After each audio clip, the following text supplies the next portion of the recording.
Shout out Mexico. What are you doing here? Look at you right now. Yeah. Jesus himself here. What's going on? Yeah, dude, I got my hipster hat on too. Shout out to the Sintes brand. They're at Whole Foods. Absolutely delicious. It's like paleo and it's wholesome. It's great. My girlfriend, she's so great. If you guys want to follow my girlfriend Katie Downey, she's at Whole Health Fitness Coach. We'll just come home to like a box of tortilla chips and like salsa and hot sauce. And these people are like, have a good day. I'm like, babe, you're the coolest person I think I've like, I don't know anybody who gets that. And then she gets hats too. So how are you? I'm good. Excited to start off this little thing, this idea that we have. We have a lot of things planned for it. This whole idea with everybody. Alex and I are starting this idea podcast, business venture, who knows, but it's we feel like there may be a little bit of an issue when people don't understand how to win a baseball game, because we feel like it is as simple as you would like it, but as well as complicated as possible. Alex and I talk regularly about things that bother us and what we like about the game of baseball. And we feel like these conversations that we have may have some value to somebody. And so we want to start putting them out there because it's easy for us to do this. We get so worked up over the littlest things as well as the biggest things. And so we have an experience of baseball that we come from completely different areas that he and I connect in a situation of mental sparring, maybe, like it's a very fun idea that we get into. So that's the idea behind this. Alex will have his version of it too, because we are consistently pushing the ideas of player development, or even development in general, in any aspect of life or sport, if you may. So, Alex, this is fun. Let's put on a little show here. Let's see what we can get into. We had a little bit of a warm up earlier today, so we'll see how it goes now. Can I tell you? So, the guy, my least favorite. No, how did you say it? How did you say it? My favorite worst baseball player right now. Okay, so my favorite worst baseball player, and this is a very large man. I'm going to start off by saying that. So if you hear this, sir, this isn't like a disrespect to you. I just have questions. Okay, so Deolis Guerra is a 6'5", 245-pound defensive end who pitches for the Oakland A's, and he only throws the ball like 91 miles an hour. Now, he could have had a hurt arm, but I watched a lot of A's baseball, right? Last year, they had the best bullpen, arguably in the big leagues, just always having a good bullpen. But it wouldn't be like, oh, they only have one big guy and he doesn't throw hard. So I have their depth chart pulled up, and it's just about an average height of what seems to be 6'3", got the occasional 6'1" guy in there. But guys are just throwing cheddar. I don't understand when I see a guy built like that, and then I also know that, God, what was that right-hander's name? Jonathan Broxton? Yeah. Oh. Jonathan Broxton, like, that guy was massive, and he just threw cheddar, absolute fuzz. For sure. Right? Like, why does a large human not throw gas when you are a big leaguer? Not to say that he doesn't get the job done, but, like, how does that not correlate even when you just throw the ball? It just fascinates me. Yeah, well, to me, on the side of throwing, it's obvious that if big guys have, balance issues and they're not very comfortable in being in wide positions that you can get to when you have a lower center of gravity, right? So I see a bunch of big, tall guys that just can't handle the slope and handle the force without, freaking out a little bit. So, there is a little bit of an art and a little bit of reckless abandonment that goes into trying to push your body to 100 miles an hour. But that's what you're trying to do. You know what I mean? It doesn't work that way. You can't move slow and throw fast. You have to find your version of your engine that works for you. I mean, there's so many different ways to do it now. It's turning into the golf swing, really. There's not just one way to do it. It's turning into, are you a long arm momentum guy? Are you a short stride rotation guy? Are you a pocket whip guy? Are you a drive line guy, top velocity guy? You know what I mean? Like, it's all turning into versions of mechanics of what they're doing, but mechanics isn't the game. So, you know, he made it there somehow. So I'm going to keep my eye. Let me write his name down. What's his name again? Deolis Guerra. Deolis. I'm looking him up right now. Yeah, Deolis Guerra. Deo. Deolis. And bro, he's 31. What's his last name? Guerra. Guerra. Hey, shout out to mom. Shout out to mom for the name.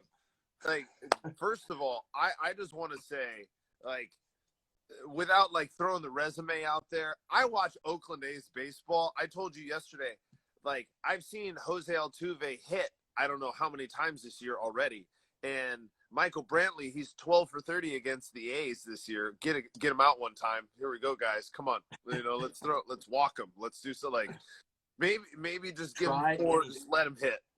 Let him go. Let the next guy hit. But I've probably seen Jose hit off of the A's at least 10 times this year already, right? So I got a good sense of what their bullpen looks like and what the A's have. And when you've got a guy the same size as Frankie Montas, and I've got their bullpen up right here. So I've got Frankie Montas is 6'2", 255, right?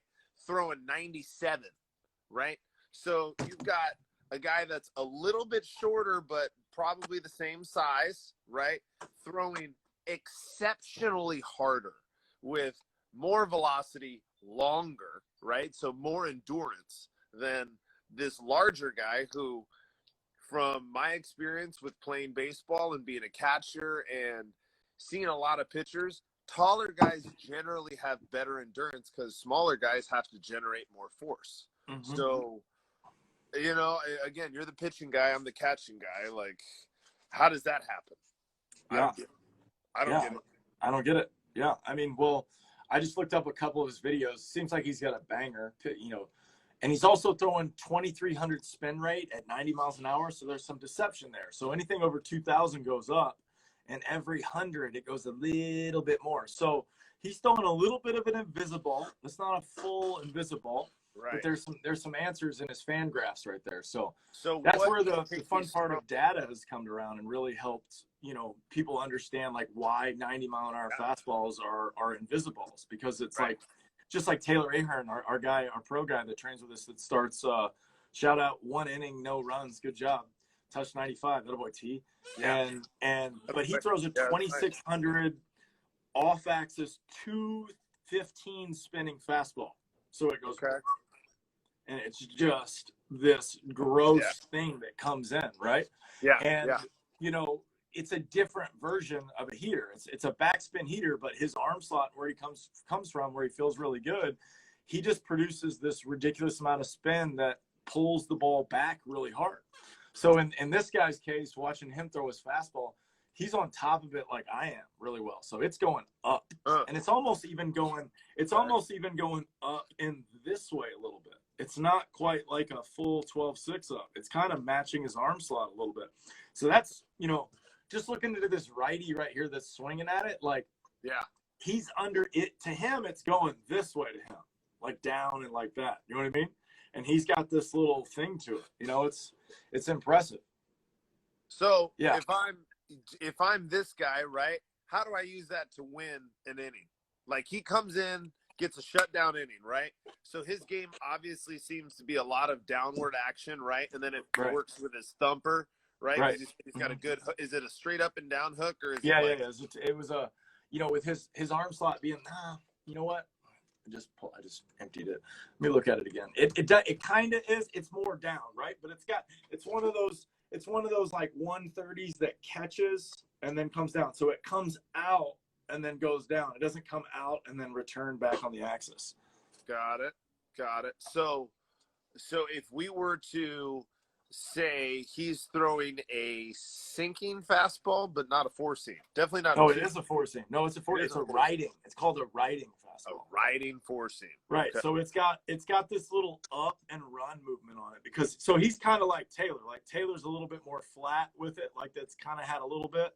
His is kind of like that right there. I really, by the way, really like doing this right now on the camera. I'm hoping the visual is very nice, you know?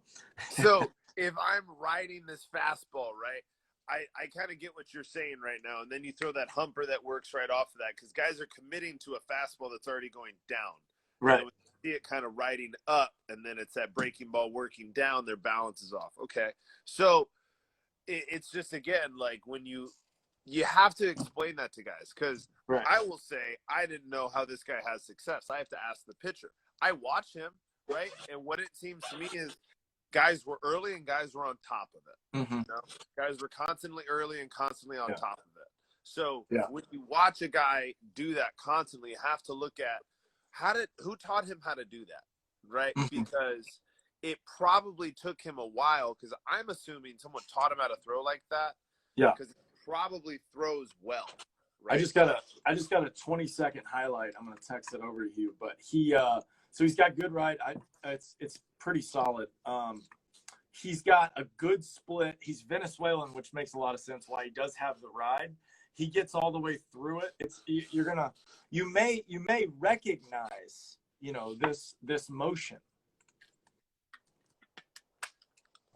This may look familiar. I don't know. Let's see if you get this. Hopefully it delivered. Did you get that? Yeah, there we go. Hum now. Oh, he jumped out. Yeah, you can't jump out. Oh, I'll go watch. Oh, I know. I'm going to go watch it in a second. MLB.com. I just wanted to get the link. Yeah. So so what I would say, here's what I would say. So with looking at this, he was a 7th inning guy for the Angels last year, and that looks like what his thing is. So yeah, I see this giant monstrosity tree of a human throwing here. He gets down the mound really well. So his 90, and his extension's really good on his release point. So his 90 is going to play like 94. And then it's got late movement on that 4-seam ride. So that's going to play. And then he's throwing a 4-seam banger, which is delaying the process, the decision process of the hitter, whether it's backspin or backspin or top spin. And then he's got a nice little split that goes with it. So we got 4-seam ride, slow banger, split. And his speed ladder he's running is 90, 92, 80 to 84 on the split. And then the curveball 73 to 78. So if you got to go 73 to 92, that's almost 20 miles an hour. That's why the curveball plays. Yeah. That makes sense. I'm looking at his lines right now. Interesting that he's in Oakland now, right? Because that would work for his game. Because if you're playing that game, you're a fly ball guy. Yeah. Right? You go to Oakland, you can just let it rip, dude. See what it is. Dude, Oakland's so big. And then of course he's in Anaheim and it doesn't work, right? That's like pitching in Colorado, right? Man. Definitely. Okay, yeah, I get this guy. What's cool about again today's game, it's like the way that I figured out how to swing came from watching highlights, right? But now as an older guy who's trying to now teach the game to guys and really try to reciprocate results, you know, like be able to go like, okay, I can get this guy to do that. That means that I just have to say this, right? Yeah. Do that again, right? But now it's the portion of like what the point of us having a conversation is. Like we're trying to get somebody to understand, okay, how does this guy work? How does he play his game in order to have success? Because that's one of the things that's not explained. I feel like until you get to this high level, like I'm watching him pitch right now. Yeah, it's just a hard bite straight downhill, right? Yeah. Man, how about Randy Arozarena? He is so real. He's so real. Played against him in Mexico. Did you really? How was that? Yeah, I got him. Yeah? Yeah. Yeah. That was the old front door cut piece. No big deal. Cutters are hard to hit, man. Cutters It's not a normal pitch. Like I mean, to all the pitchers out there, like don't throw normal pitches. It just doesn't make sense. Don't unique. throw shit that people see. And a front door cutter off your hip is about as unique as it comes. that's like real tight too. Like on the hitter, to play that is real tight. Yeah, I'm gonna watch this guy throw one more pitch real quick, and then we're gonna slide this conversation to something else. Perfect. Okay, so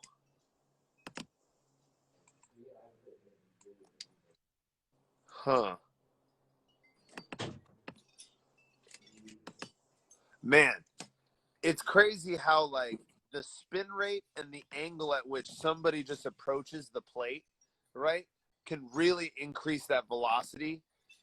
Boom! Like he just blew it by what looks like, I think that was, I don't know who that was. I'm not going to say it was Trey Mancini. But anyways, he just blew it by this right-handed hitter for the Orioles pretty much like it was 97 miles an hour. That really was just a simple 94-mile or 90-mile-an-hour fastball, just spinning a lot. Right. So if you're going to use, like he's going to do well in Oakland, you know? Maybe he has strikeout stuff. I don't know. I'm going to keep an eye on him a little bit more. I mean, that combo in certain situations could be deadly, right? You know, if you bring him in right on right in a big situation, 2 outs, 1 out, and you need a pop fly is going to be dangerous. So I highly doubt they're going to bring him in second and third. It's going to be a runner on first, maybe a runner on second situation to where he's going to still get contact, but it's going to be weak for what he's doing. So. Fly ball contacts, foul ball contacts. We're looking for, one of those ideas. And I mean, plus you're in Oakland, that percentage of getting a foul ball out, I mean, I don't know how much higher it is than anywhere else, but it's way higher, right? Hey, can we just eliminate foul territory? I'm over it.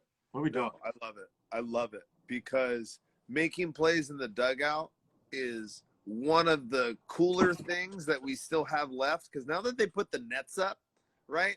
Like there's only one more like reach over, like robbing home runs or foul balls, right? So we got to keep those foul. So Oakland is probably the last remaining place where, it's so big and open that they maybe won't put the nets up because it's so big, right? It's like, man, the odds of a ball actually being 90 miles an hour by the time it gets over here, it's 250 feet away from home plate, right?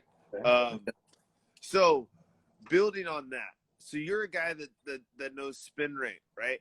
So let's talk about weaponizing spin rate. I am Deolis Guerra, right?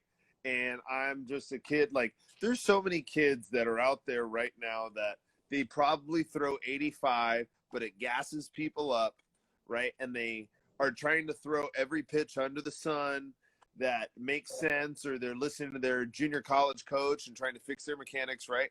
If you know how you spin the ball and you know that you have some of these traits like this guy, right? How do you weaponize that?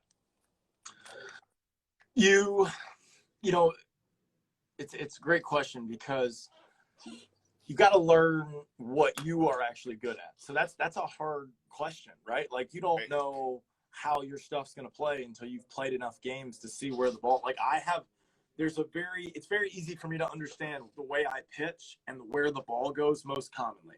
Pretty much the ball goes to the right fielder when I face righties, the ball goes to the right fielder or right center that way, and then choppers to the left side.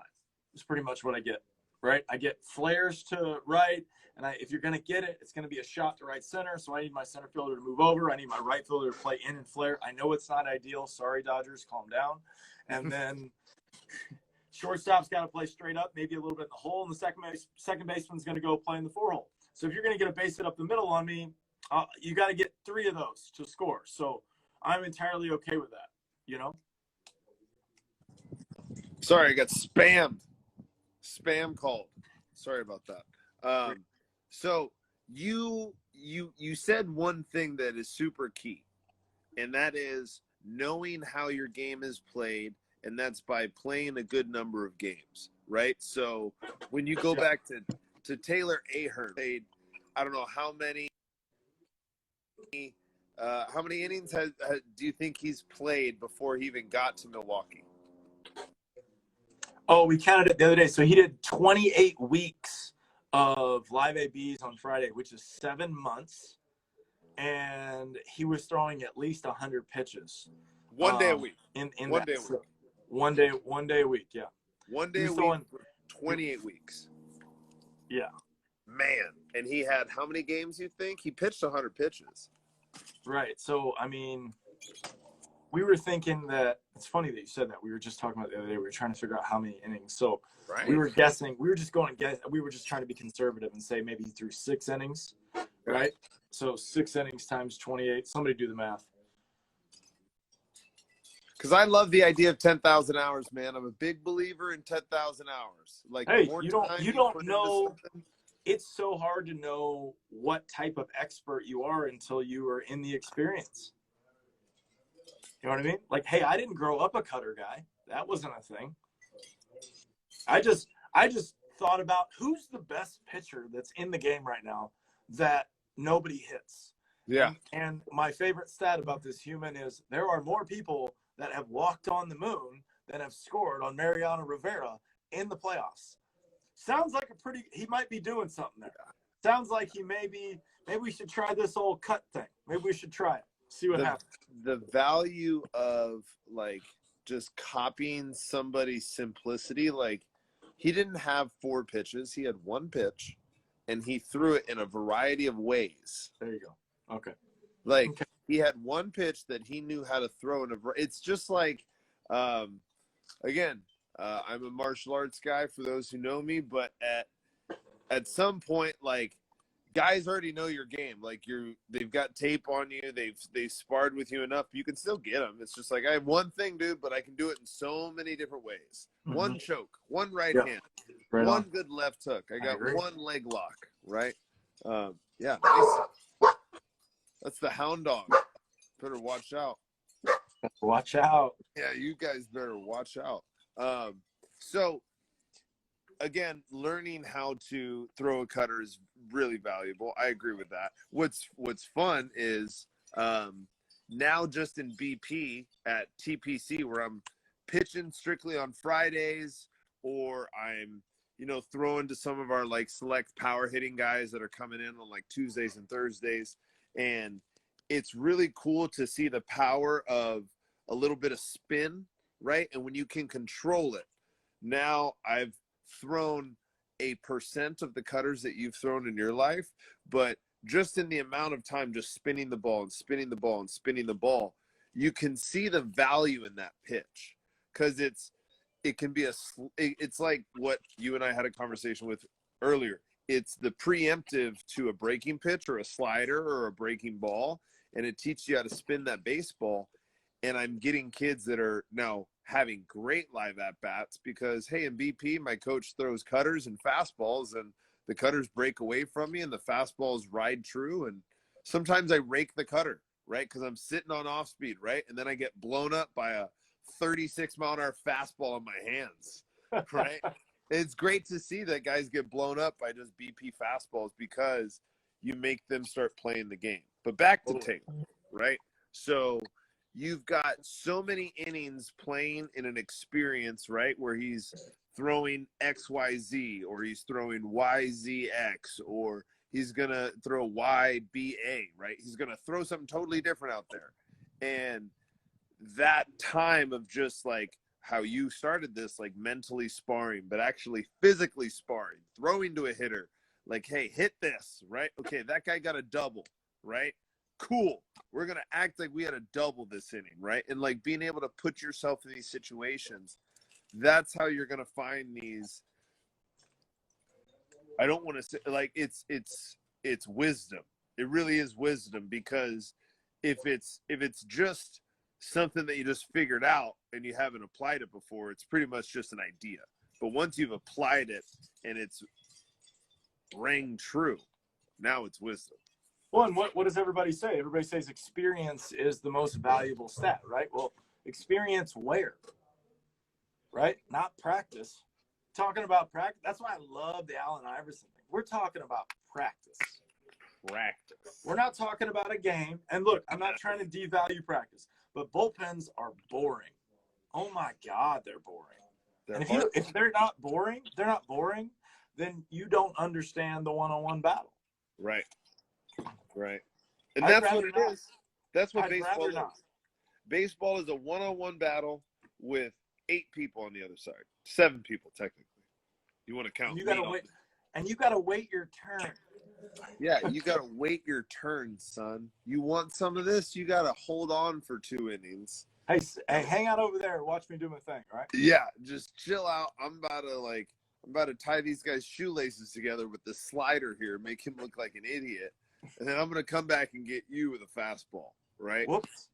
Whoops. Right? Or I'm just going to saw you off with my cutter just because I can, right? So if we're playing baseball, right, and we're trying to win a baseball game, one of the things that I'm thinking about is how, and this is something that I don't think it's talked about anymore, and that's what the Astros are doing really well, and they're striking out the least in baseball right now. They're striking out the very least in baseball, and they're one of the best hitting teams in baseball. Michael Brantley's 12 for 30 against the Oakland A's, who are the first place team right now, right? And I believe he was probably like 13 for 32 after yesterday, maybe even 14 for 32, right? And it's getting worse now. So if you look at how these guys are winning baseball games, they're still abiding to not the 3 outcomes, not the walk, strikeout, home run, but they're trying to walk, put it in play, or drive it. That's what it seems like. They're not settling for we're going to walk and then strike out. It seems like we're going to walk, put it in play because we're good athletes, which we can talk about. That's a great way to win a baseball game, just be athletic. Or we're going to try to drive it. What do you mean, be athletic?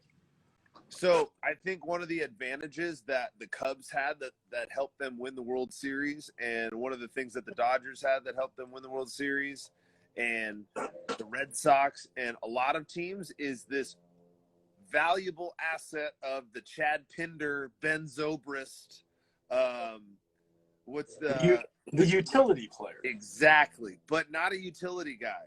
It's like because utility guy used to be Ben Zobrist. It used to be the guy that's like, he kind of switch hits, kind of hits better from the left and the right. Because this is a good thing, because this is great, because really, there are only 2 positions. So we can't even we're just talking about a hitter. There are only 2 positions. There's just a hitter that can play. That's it. And then a pitcher. Yeah. Pretty much it.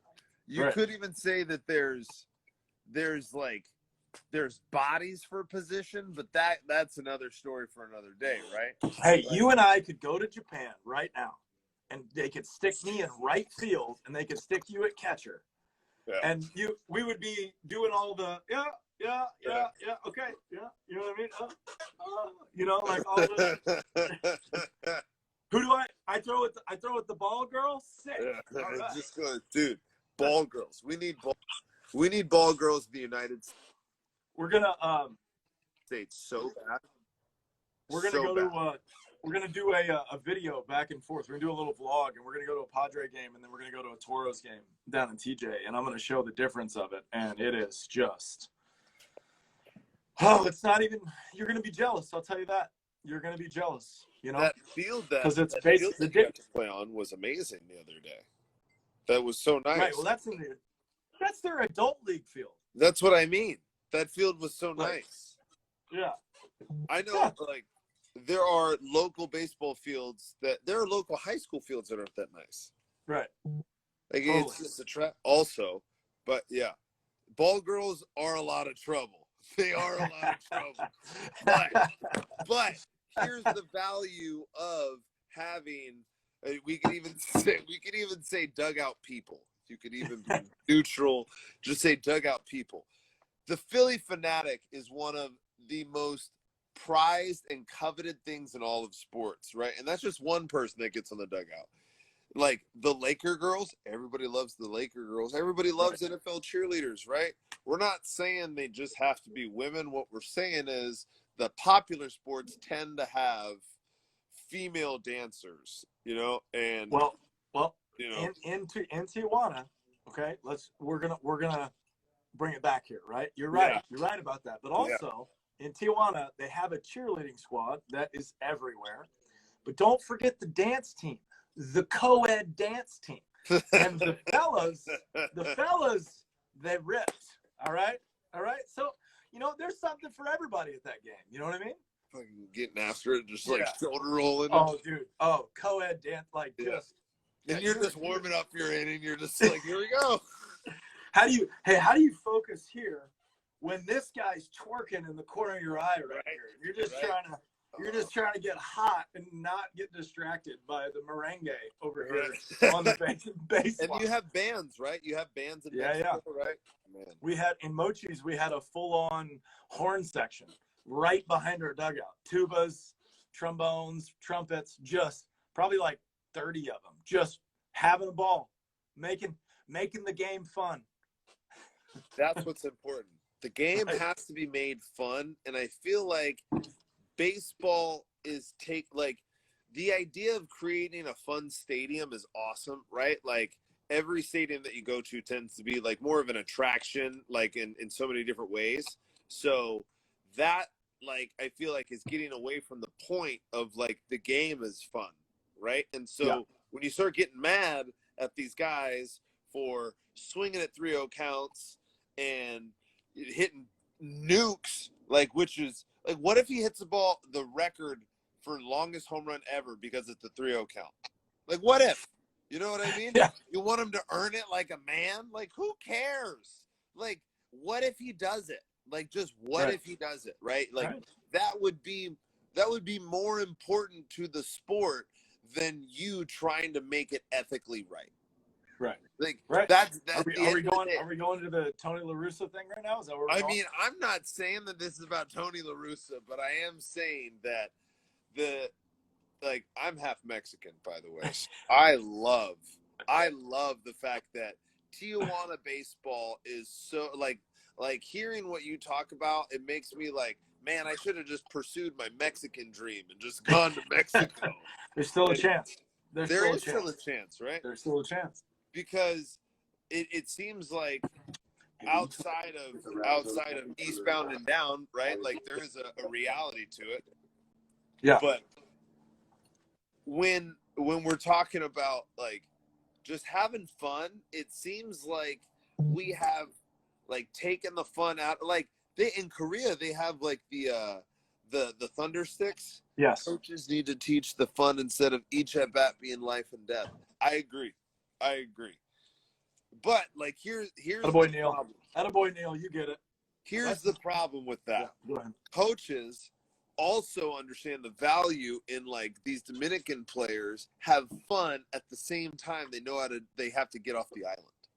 Like they have this value of like, this game's really fun, but I don't want to fish every day. You know what I mean? Like they want to get off the island. They have these great areas where, they're not playing baseball every day and they're going to school and they're doing all that fun stuff. But I think guys in the United States put a lot of pressure on kids to be great early. And that's like where it comes from. But also like you can still teach them that like, hey, if this is what you want to do for a living, like you can do it for a living, but teach them how to have fun doing that. Right. Like there's no problem with, because I also believe in like raising little savages, you know what I mean? Like I do love like the idea of like you have to raise kids like a certain way, because once they get past a certain age, like you're kind of screwed. Like you're raising little savages. You have to kind of raise tiny little savages. They have to have a tiny little bit of savage in them just so they can push back. That's all you want. You just want enough to push back, because that's the kid that pushes through adversity. That's the Michael Jordan gene. That's you get cut by your varsity coach or whatever, and you're like, all right, I'm going to come back even better. Like that's what I'm talking about. That's a value in the life and death idea, because some kids end up being Michael Jordan. Like you end up getting this tiny little savage that's like, you know what? I want to play the game like that. I'm sorry you don't, but like I do. Sorry you don't. Sorry, like he said that. He outright said that. He was like, I'm sorry you didn't want to play like that. I did though. So and you can't apologize because, hey, at the end of the day, that guy's 60 feet, 6 inches away from you. Like, he doesn't feel bad if you strike out. He doesn't feel bad at all, right? No. So you have to. He's good. Trust me, he's fine. He's fine. Okay. He's gonna be okay, right? If you get sent down, he's probably thinking, you know what, whatever. So there's my controversial adversarial add-on to that, because like you have to have these kids that are like that. That's one thing that I really wish that kids learned earlier without having to play baseball, is that you have to fail and then push back sooner. You know what I mean? It's very true. You have to, oh man, and then you just got to deal with like the system, the industry, the establishment of baseball. It's just so bad. So bad. It's just, it really makes sense. And now coming all the way back around, why people just stop playing baseball as soon as college is done. Yeah. Because it's just like, there's just too many people ruining the game, or high school even. There's like the fact that people play high school baseball for 4 years and then are just okay not even trying college baseball. It's like, well, what were you doing? Yeah. What were you doing? You're just playing for fun? Like, isn't fun being good and playing against good to see how good you are? Isn't that the whole point of the game? Like, to test your skill level? Because isn't it better, like, I like to play Spider-Man on PS4 with my girlfriend's kids, right? They like to play it on like the easier levels, right? But here's the trick with the old Spider-Man. You have to beat it on the hardest level to then get a harder level, right? And they asked me, they're like, why do you play it on so hard? I'm like, because I get to kill more bad guys. You know what I mean? Like, when it's on easy, like 10 guys come out, right? But when it's on hard, it's like 50. It's like, what does Spider-Man do with 10 bad guys or like 50, bro? Love the anxiety. Love like, oh my God. It's like, how many waves of bad guys do I have to beat? And like, we're all like huddled around the TV, like, oh my God, right? It's exciting. What's more exciting? Watching Mike Trout face who's that guy? Or is it watching Mike Trout face Jacob deGrom? You want to see that. That's what you want to see. That's what we need, man. Right. You know what would be a great all-star event? Manfred, if you're watching this, hot take for you. All-star weekend, okay? We're looking at live at-bat situational. We may not get it. Yes. Like, let's go, Jacob. Let's go top five. That's what I want to see. What? Top five what? Versus top 5. But how do you declare top 5? Top 5 whip, top 5 ERA, top 5. Well, it's definitely not. It's definitely not ERA. Definitely not ERA. Definitely not ERA. What about like the lowest hard hit average or something like that, and then the highest hard hit average? Yeah, I mean, you could have lowest batting.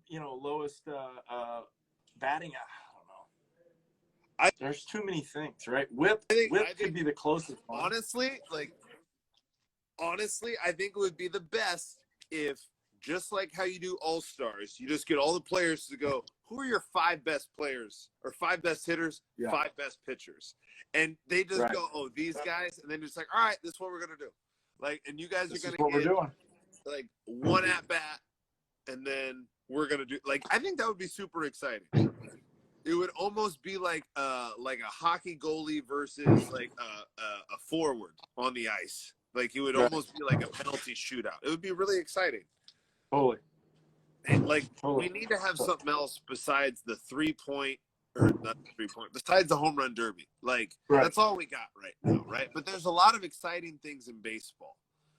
Well, you can tell too, like the guys don't even want to play the game. You know what I mean? You can just tell by the effort and the focus and the joking and how things go. They just don't even want to. So, that would be, the skills challenge in the NHL. You know what I mean? The QB challenge. Those are the things people want to see, because you just don't. They're just so random. You know what I mean? Will the Rockies ever be good? Probably not.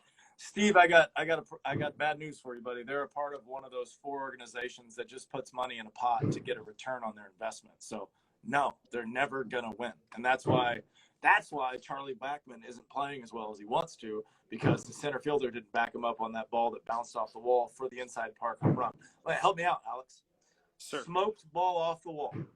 Kareem's off the wall. You just miss it, and it hits and goes behind you. Who's supposed to be behind you? If I'm a corner outfielder, my center fielder. Right. The ball rolled 3/4 of the way back to the infield, Jesus. and neither the second baseman nor the center fielder went and got the ball. And he got it, and Jake Cronenworth was able to hit third base, float, and check to see where the ball was, and beat the throw. Man. See, then that happens, and the A's are talking about moving. I'm like, move that team. I don't care. Like, you guys are ruining. You guys are taking, like, Charlie Blackmon is a unicorn of a baseball player. Right. He is so good at so many different things, and he's getting the Don Mattingly type treatment. Like, he is so, and Todd Helton and Troy Tulowitzki, and no, Matt Holliday and Troy Tulowitzki, they kind of had a run for a hot second. You know, they kind of had it for man. They beat your San Diego Padres with that slide at home plate. Heard round. They sure did. That happened. Yeah. It's just, man, it is so hard to watch. And dude, the Mariners are another organization. Bro, let's fire our hitting coach. Let's do something. You get no hit twice in a week, you're doing something completely wrong. Like, you're telling the guy the wrong thing, or, you know what, maybe the bat company that's making your bats, maybe you just buy a different brand. You know, everybody, like, throw your bats away. Like, let's do Didn't they get one or two last year too? I was thinking about that earlier. I'm pretty sure they had at least one last year. They're a team that's routinely always beat at the game of baseball. Routinely. I believe Mark Burley threw his perfect game against the Mariners. Wow. I believe so. Wow. That was when you talked about, when I brought up no-hitter, the first thing and last thing I always think about is Mark Burley, because I think of that dude in center field. I think it was not Tim Anderson. No, I just can't think of it. Oh, no. Yeah, the guy. Yeah. The guy in center field that made that hell of a crazy play, and then you're just oh my God! Yeah, it was like yeah. That's the best. Oh, man. 2 no-nos this year? Okay, so I got to ask you something. I got 5 minutes, by the way. Go ahead. All right, that's fine. This is the last thing, and then we'll leave. Okay? I want to know, is what happening in baseball a thing that's happened, or is it because pitchers are that Hold on. You cut out on our side. I need the question again. Sorry. Cut out. I need the question again. Is what happening to our hitters being this bad looking because pitchers are that good, or because hitters are trying different things? I think there's multiple things going on here, right? You've got more than ever before people using substances to create spin, so it's harder to hit it. Like pine tar. Right? Substances, not necessarily pine tar. Concoctions, stir it up. You know, some of them might be in the kitchen whipping it up, if I may. Wow. I would say that is definitely a thing. I think the other thing that's going on is there's been kind of a different change in these 2-strike approaches.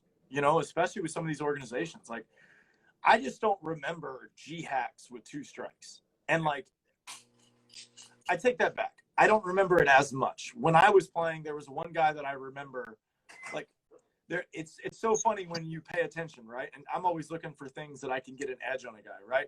And I remember being down in Mexico, and there was a guy, Amador.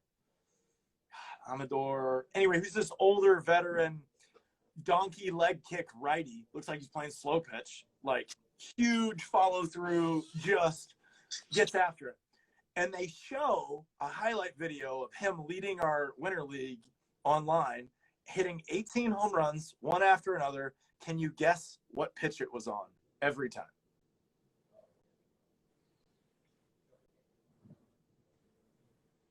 Hint, it is the obvious. I was going to say fastball. Yeah.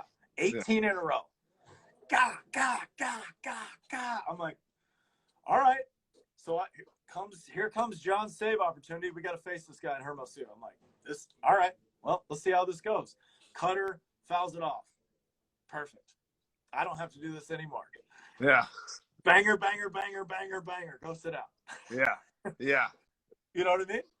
And I'm doing everything from lift and hold, keep the leg up in the air, banger, slide step, banger, normal, banger. How slow can I throw this banger? How fast can I throw this banger? But I just knew there was no way with my slider and how big and how sharp it was, he was going to be able to, one, get underneath it, and two, like, time it up. Yeah. And then that's one of those things where it's like people are ignoring when you have a donkey leg kick, how easy it is to get someone out if you just don't throw fastballs. Man, and that's a great way to win a baseball game, right? You got the save opportunity of a lifetime facing a donkey because, you know, you simply didn't. Well, for one, you didn't throw a fastball. Like, that's the first thing I would say is you didn't come to this, dude. It's one thing. And then the second thing is understand how to read a hitter. Man, I'm looking at it in my head right now. I'm imagining like Jose Abreu, but a little bit taller. Oh, outstanding. No, shorter Jose Abreu. He was a tiny guy. He was like a 5'9" guy, 5'9", 5'10" guy. Was he just built like a bowling ball? Yeah. He was just, for sure. Yeah, I'm pretty sure he played outside linebacker. You know what I mean? Yeah. Well, this was awesome. We're going to do this again. Yes, this was great. We'll talk again. I'm going to watch some more baseball today, and I'll have more by next week. Sounds good, dude. Sounds good. Appreciate it. Thank you. How to Win a Baseball Game podcast. Trying to change the world. Let's go change the world today. Let's go change the world today. Later, guys. Good. Thanks, God. See ya.